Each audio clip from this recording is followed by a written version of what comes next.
ESPN 94.1 FM and AM 930 present The Drive.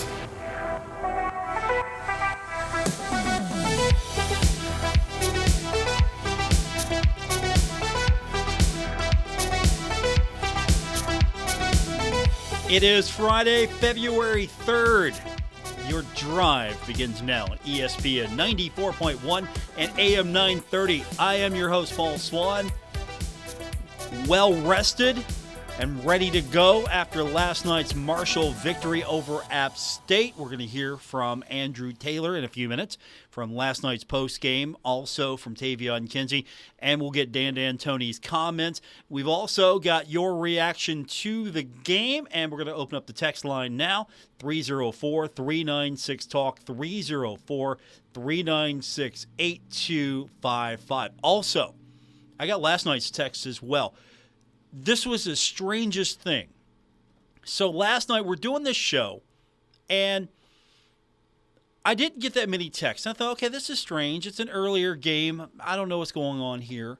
But maybe, just maybe, nobody is really into texting tonight because, Marshall won, got the victory.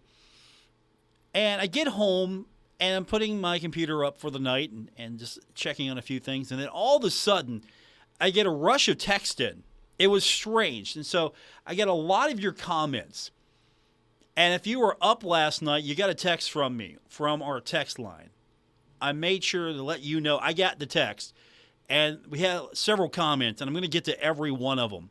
And if you want to add to the game reaction, you can do so. And again, the text line, 304-396-TALK, 304-396-8255.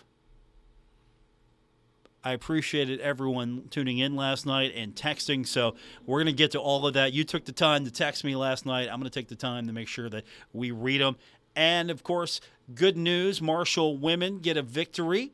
Thundering Herd now on a 4-game winning streak. Tony Kemper's squad getting the victory over App State. I'm excited for the Marshall women because they are continuing to take care of business. 4 players finished in double figures with that win over App State. Rochella Scott had 22. Abby Beeman had 13. Mahogany Matthews had 12. And Cindy Scott had 11. The last time 4 Marshall women's players finished in double digits was back on March 5th of 2022. So the women get the victory over App State. The men get the victory on the road against App State. And I love Dan. He said they put a lot of promotion into this game, promoting it. They had 2,685. That was the crowd. That's pretty low. Dan came on last night on the postgame and said, hey, they doubled their crowd. The Herd came to town, and they doubled their crowd. Is that really, really the best you can do at App State crowd-wise? 2,685. And App State's a pretty good team, actually. They're not bad at all. They're a good team. And they got a lot of students. They have more students than Marshall has. It's a bigger school enrollment-wise, I believe. So, and it's Boone. It's Boone, North Carolina. It's not as if you're just going to hop in your car and go do a lot of things, or if you're going to have a lot of things to do. It is the epitome of a college town, right? I mean, that's not bad. That's nothing negative. It's just, here it is. This is the epitome of a college town. And you would think that I would try to get the students involved as much as I possibly can. I really have to give credit to Marshall. The students are becoming more of a factor at Marshall home games. I love seeing that. For years, I wondered where the students were, and I'm not going to lie to you, it aggravated me because as a kid in junior high, high school, I loved Huck's Herd. I was a big fan of the Herd, especially during the Rick Huckabee years. Huck's Herd. Loved the Herd. So when I finally became a Marshall student, and Lee Moon was the athletic director then, and I actually asked Mr. Moon, I was like, hey, my first time actually getting to sit down in this area, where do I sit? And Lee was a really nice guy and pointed me out in the right direction. I'll never forget that. Years later, got a chance to talk to Lee in a different capacity, and he's great. But as a someone growing up in Huntington, I was finally excited. Hey, I got student tickets. I get to go to I get to sit really close, and I don't have to sit up in then Herd heaven anymore. I don't have to sit up really high. I can be down here. So I'm hoping that the students can turn this around and be a little bit more present. But back to the original point, 2,685? They can do better. They can do better. So we're going to hear from Marshall players Andrew Taylor and Taevion Kinsey, Dan D'Antoni. Short conversations with us last night, those of us that were on the Zoom. So we'll play all of that. We'll get your comments as well, 304-396. Talk 304-396-8255. Text lines already activated. Our first text from today. This is Michael from Marion, Ohio. He wants to know if there's any word on a defensive coordinator for football, and can basketball win the Sun Belt tournament? I'll go with the basketball question first. Yes, Marshall can win the basketball tournament. We'll have a better idea what the Herd looks like against Louisiana on Saturday. But yes, I'll be more confident after a road win on Saturday. But yes, I think Marshall is among 4-5 teams that can win the Sun Belt tournament. And I don't have any hesitation saying that. I was even looking at team rankings. I get the email from team rankings. And Marshall is projected to maybe have a 30% chance to win the Sun Belt tournament, but looking at the numbers, team rankings basically say that Marshall is the best team in the Sun Belt right now.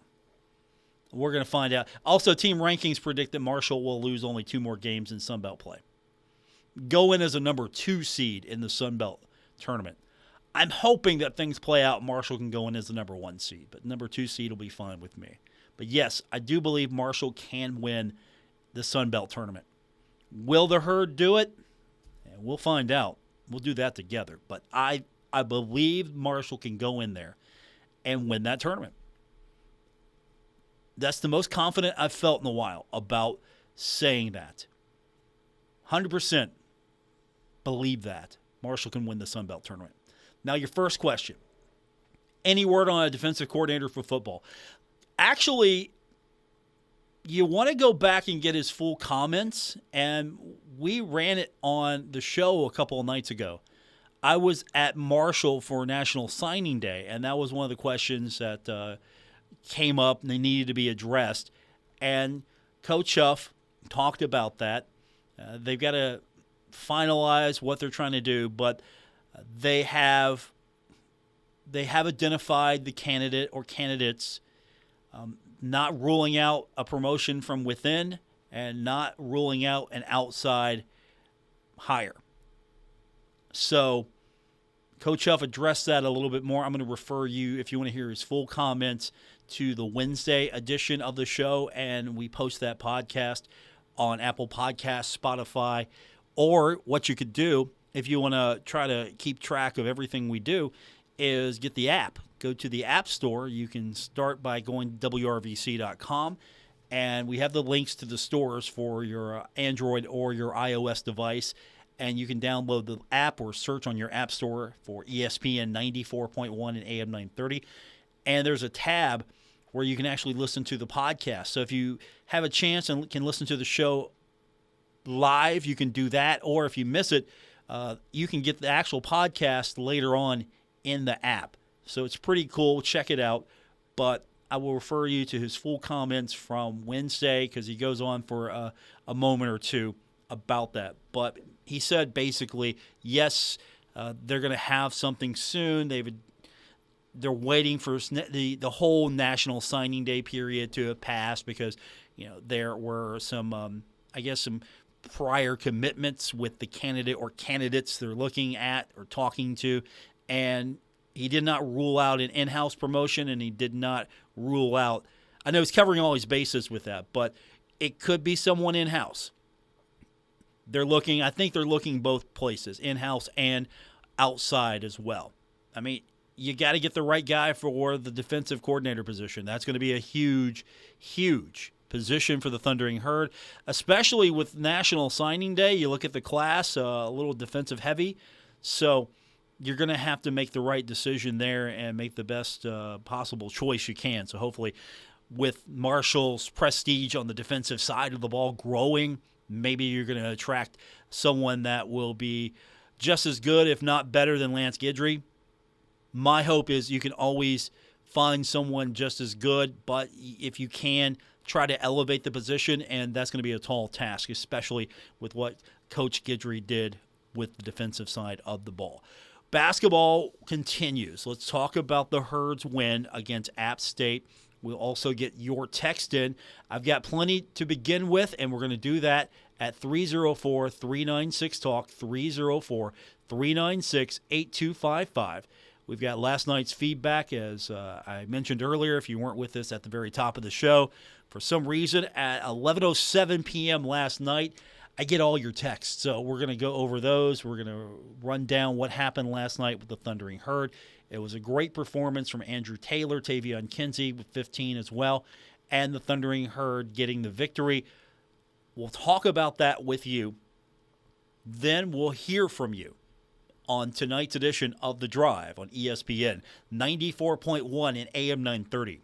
This is The Drive with Paul Swann on ESPN 94.1 FM and AM 930. Our text line is 304-396-TALK, 304-396-8255. Welcome back to The Drive on ESPN 94.1 and AM 930. I'm your host, Paul Swann.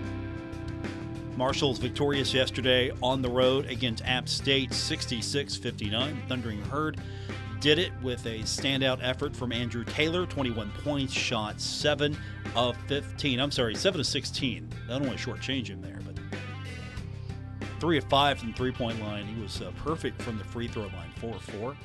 And he had 7 assists. Could have got him a few more assists, possibly. Could have got him a double-double, but actually, the Herd only had 9 assists. Taevion Kinsey had the other 2, so 9 assists total for the Thundering Herd. Speaking of Taevion Kinsey, 15 points, 7 of 17 from the field. Missed both of his three-point shots, and he was 1 of 2 from the free throw line. Yeah, this is a typical Marshall game, 66 points. App State had 58. I was expecting a little bit of this pace. I was expecting that. App State's a solid team. Marshall played against a gritty App State Mountaineer squad that held Marshall to 30% shooting in that first half, 10 of 33. The Herd also 4 of 16 from the three-point line for 25%.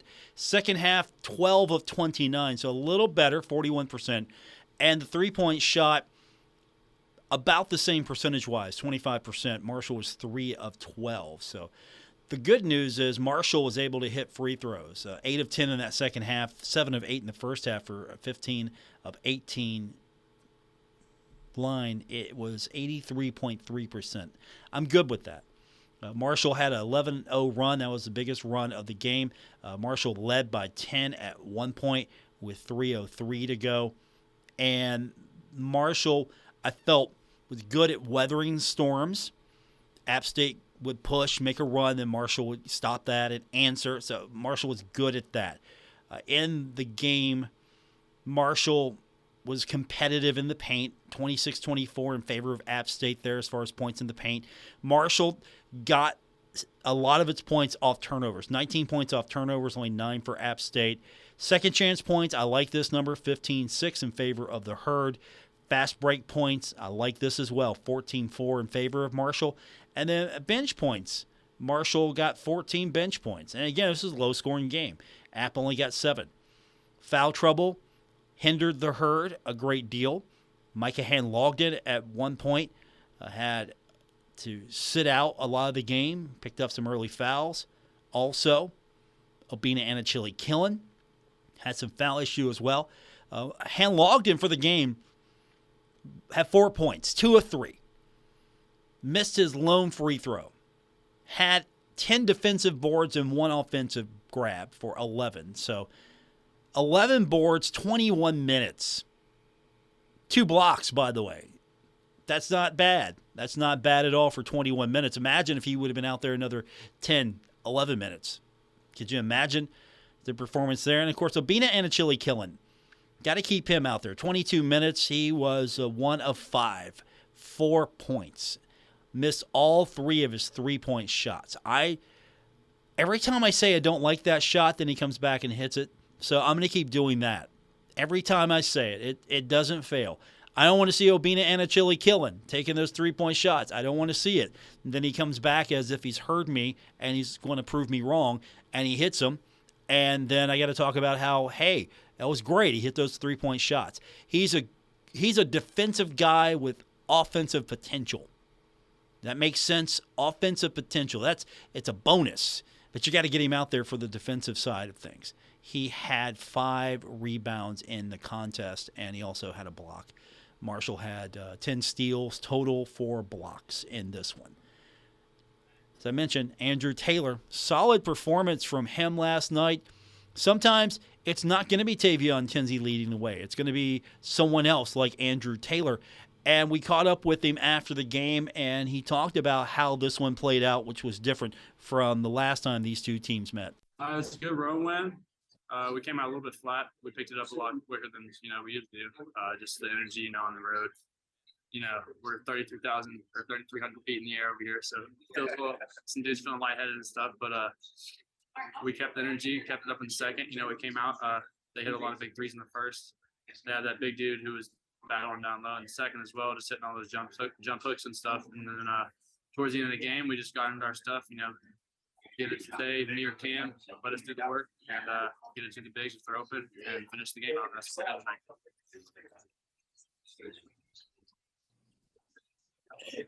what I'm 19 wins on the year.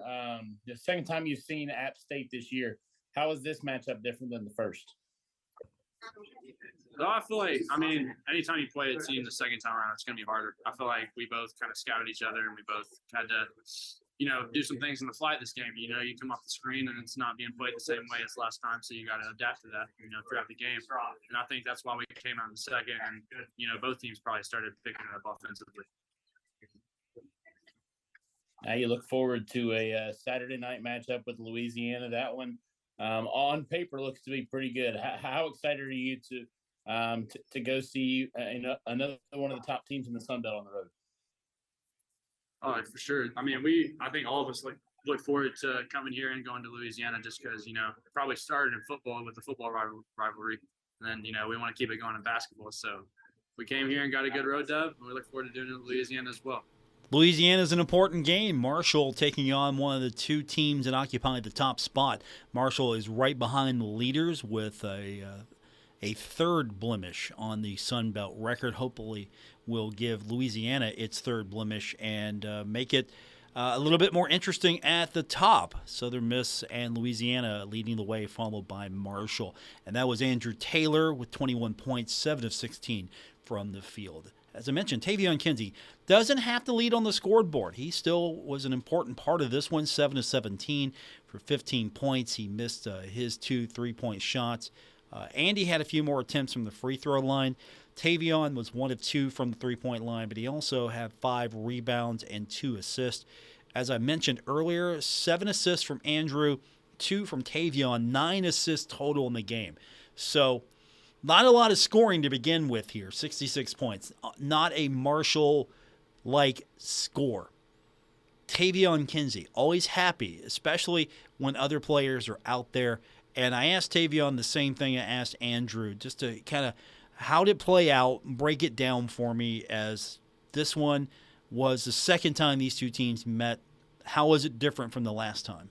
Kind of a little bit different. We're on the road. I would say that's the biggest difference. But for the most part, I feel like we controlled the game pretty well tonight. They were physical. It was a physical battle. I'll let you know that now. I'm pretty sure from everybody who was watching the game could tell it was a physical battle. But we stayed in control. I feel like we did what we do best, and we played Marshall basketball. We made a couple mistakes that they capitalized on, but that's some things that we have to fix, and we know we have to clean up. We got Louisiana next, so we're glad to have this one under our belt. And we're gonna move on to the next one. Taevion, Are you it guys seemed like- really? Go ahead, Luke. Taevion, it seemed like every time they came within, 2 or 3 points, you guys had an answer. Where did you find that answer from? Just playing team basketball, moving the ball. That was one of our keys today, just having an athletic ball. At the beginning, we weren't running in our transition that we do best. That's what we do best. That's when we're at our best. And I think in the second half, we got out. We played great defense underneath the bucket. We got rebounds, and then we kicked it to our guards who were already out up the lanes. And we got trailers with Cam, and when you leave him open, it's gonna be a long night for you. And then Drew had a hell of a game today. He ran the table for us very well. So I think everybody answered when they were called on. All our guys who came in and played minutes off the bench, they did extremely well tonight. And this was a great team win. Tay, the temptation when you guys are maybe you go up by 9 or so, maybe you get a little quick with the shot. It seems like when you get your offense going back, like Luke said, you guys stymied every run they had and started to take better shots. We just had to get into what we do best. Sometimes we tend to get caught up in playing their game, and we play our game and we play into their game. But when we just play our game and focus on us, then it ends up being a good game for us. And I think that's what we did in the second half. We slowed down. We got the shots that we wanted to, the shots that everybody knows that they can take and make. And I think we did that well in the second half, and we ended up walking away with the win. Okay, you mentioned Louisiana. That one's up next. Obviously you guys saw them last year, but this matchup looks to be pretty big in terms of Sun Belt Conference standings as we go down the stretch. And we're on the road. We know they're a good team. We played those guys. We know they're going to be physical. We know they're going to bring energy, and I think it's a battle that everybody's wanted to see for the longest in the Sun Belt. I'm not taking away from any other teams, but I think this is going to be a very good game. But our guys, we're going to be ready. We're going to go over our scout tomorrow, lock in. We got to put this one behind us. We got the win, so we don't got to worry about this one anymore, and we're moving on to the next one. The road trip's not over. Job's not done. We got to finish it up. Job's not done. Taevion Kinsey on last night's victory over App State. Dan D'Antoni, we're going to get his thoughts when we continue, and we're going to run down what you had to say about this one. Text line 304-396-TALK, 304-396-8255. I'm your host, Paul Swann, and you're listening to The Drive on ESPN 94.1 and AM 930. This is The Drive with Paul Swann on ESPN 94.1 FM and AM 930. We roll on with today's edition of The Drive here on ESPN 94.1 and AM 930. I am your host, Paul Swann. Thanks for being a part of today's show. Going to hear from Dan D'Antoni in just a few moments. I promise we get to the text line, and we're going to do so now. It's 304-396-TALK, 304-396-8255.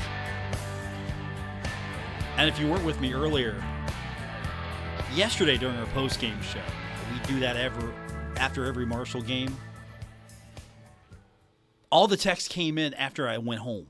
So whatever the hiccup is, we've got that cleared up. Texts are flowing through now. So a lot of these are from last night, and I promised everyone if you wrote in, you would get on the air, your text would get through, and let's go ahead and get some of those in now. And you can add to this at 304-396-TALK, 304-396-8255.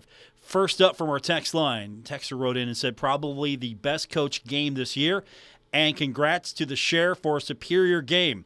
If only Han Logden would shoot the 10-footer a bit more, we'd be unstoppable if our opponents had to defend him too, maybe before the tourney. And again, that's for all you do week in and week out. I think that's probably meant to read, and thanks for all you do week in and week out. If that's for me, thank you. Again, I'm reading everything as it came in. Also from the text line, great win. They got to quit missing so many foul shots. Stay out of foul trouble with their bigs. Can't believe D'Antonio laughed at that, though. His two bigs set out not only for the first half, but as well as the second half. If they had lost, he probably wouldn't have even done the interview. Hurd can't afford missing bunch of threes, foul shots, and getting in foul trouble down the stretch. It will be costly. And then in all caps, proud of the team effort, the grit, and was excited when David Early got in early, no pun intended, and he played well. Also from our text line, a solid win against a quality team on the road, especially when you have an off-night shooting. The Herd did other things well, like play defense. Don't like the black unis, especially when that's the primary color of your opponent, but love the warm-ups. Go Herd. Let's win number 20 on Saturday. We've got more of your text to go through. 304-396-TALK, 304-396-8255. But first up, Dan D'Antoni did show up for the interview. He's never blown us off. I'll give him that. He's never pushed us aside and like, I'm not dealing with you guys tonight. Dan's always been good to talk to. He might not be happy about the win or the loss, or how it came out, whatever. But he's always been able to come to a post game and talk to us. The thing that probably gets us the most sometimes is when you're on the road, the setups are not the very best, and internet sometimes isn't spectacular. I mean, I don't know what the internet looks like in Boone, North Carolina when you're on the road traveling, but that's probably the only thing that ever would really prevent us from getting something like that on the road at least. But Dan was with us last night, was pretty excited, pretty happy. He was in a jovial mood. He was having some fun with us before we get to the actual part of the interview we're going to play. But Dan was having a good time, and let's hear his thoughts. I even asked him a little bit about the foul situation, so you get that response from him as well. But this is Dan D'Antoni reacting to the win. Well, we finally got about 8 or 10 minutes with Mike and Bean in game. You know, we first half, they set most of it, came out within 10, 15 seconds, Mike is back down on the pitch. And then turned around twice, no Bean is following. So we just didn't play with our big guys. You know, when I thought David, though, gave us some really good minutes. Jacobs wasn't really himself. White gave me some pretty good minutes. So, you know, when that happens, get that early foul trouble, and they have long periods sitting on the bench, you can win. Team that won the last 6 out of 8, won the last 3 out of 4. It's a good win. Coach, how do you try to settle these guys down so you can maybe keep them on the floor a little bit more? I know foul trouble is going to happen, but you have a magic answer for that? Well, I have a magic answer, but they might find me if I said it. But, you know, they just got to, because they weren't real big hard fouls. You know, they were called, but they weren't hard fouls. And, you know, maybe we got to watch our hands a little bit. I don't know.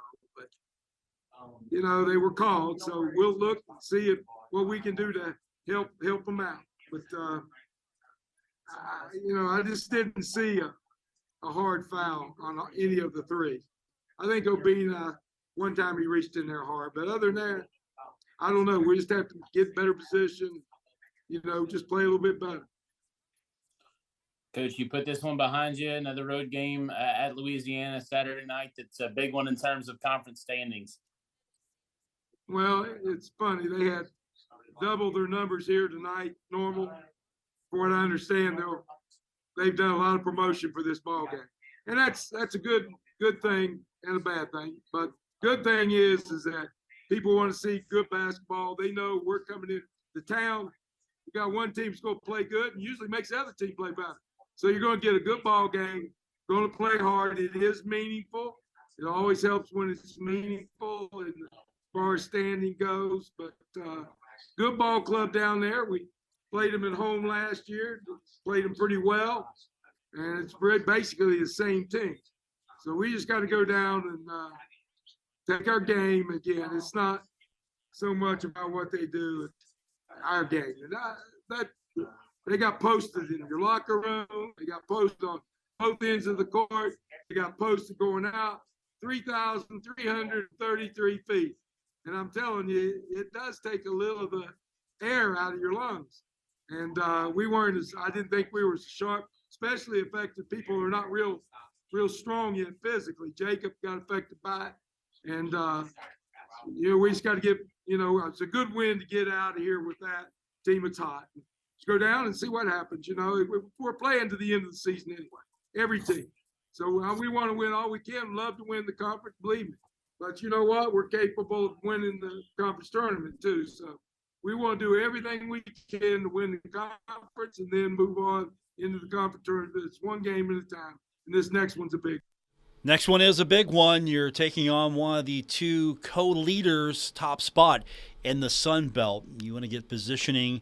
You want to try to get that number one spot, but to do so, you're going to have to win out, and you're going to have to knock off some of these teams as well ahead of you and behind you to make sure that you've got yourself in the best position possible. That's Dan D'Antoni. I could tell from his face, I had to tread lightly there because, again, you don't want to lead a coach into a conversation about officiating.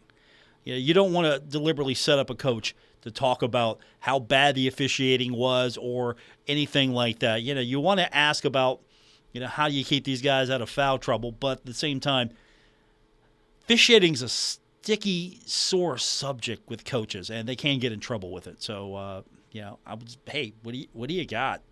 What can you do about that? And it's good to see that when those guys were out there, they were able to contribute. Hopefully they can stick around for the Louisiana game. Our phone number to text in is 304-396-TALK, 304-396-8255. I've got more of your texts coming up. We will get to those, and we will look ahead to tomorrow's matchup. Marshall taking on Louisiana. That's when we continue with today's edition of The Drive on ESPN 94.1 and AM 930. The Marshall.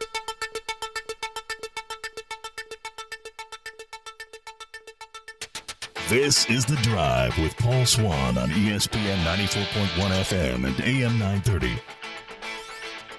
We're wrapping up today's edition of The Drive. It's Friday. Hope you're set to have a great weekend. We're going to be back together tomorrow on ESPN 94.1 AM 930 with our pregame coverage. Marshall taking on Louisiana. We're going to go on the air at 7 o'clock, so we're going to be together a little later tomorrow evening. Not too much.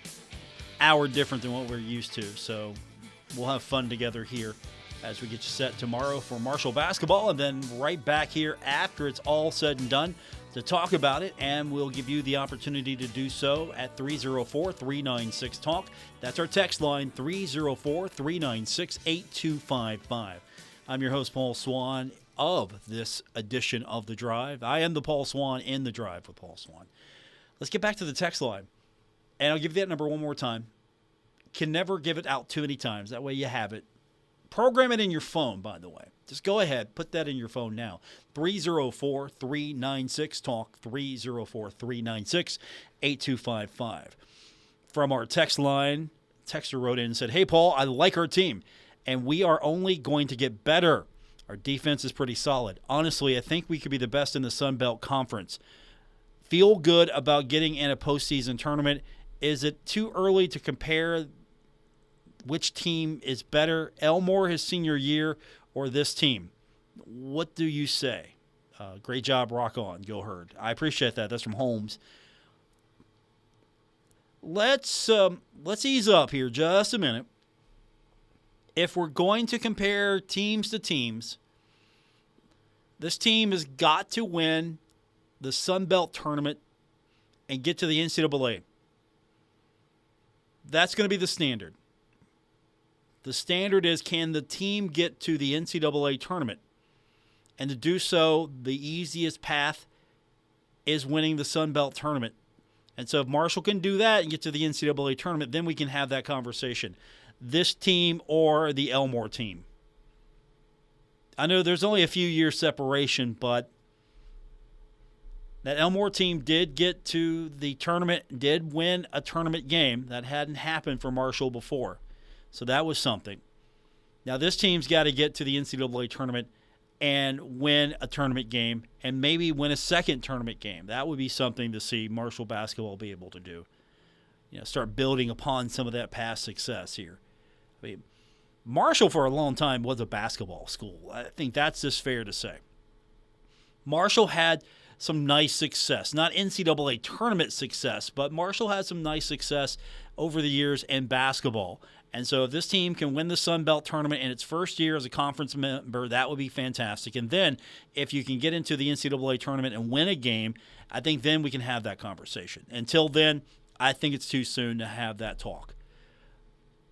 We still have to have the talk between who's the better player, John Elmore, Taevion Kinsey. Which one's the better player? That talk's coming soon as Taevion is inching up the ladder to catch what John Elmore did scoring for the Thundering Herd. It's going to happen soon. I think it's going to happen. Tavion's got to score more than 15 points, though. Hopefully he can balance that out tomorrow with another outstanding performance. From our text line, if they're going to bring back the striped warm-up pants for nostalgia's sake, they should also get back to serving hot Dr. Pepper with lemon at the concession stands like they did years ago.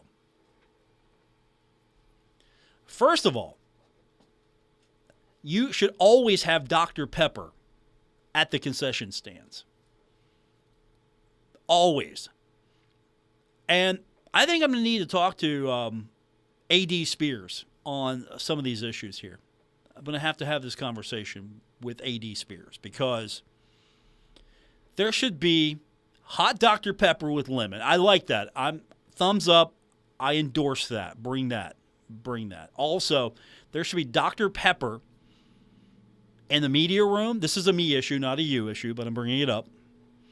There should be Dr. Pepper in the media room, and there should be zero sugar Dr. Pepper in the media room.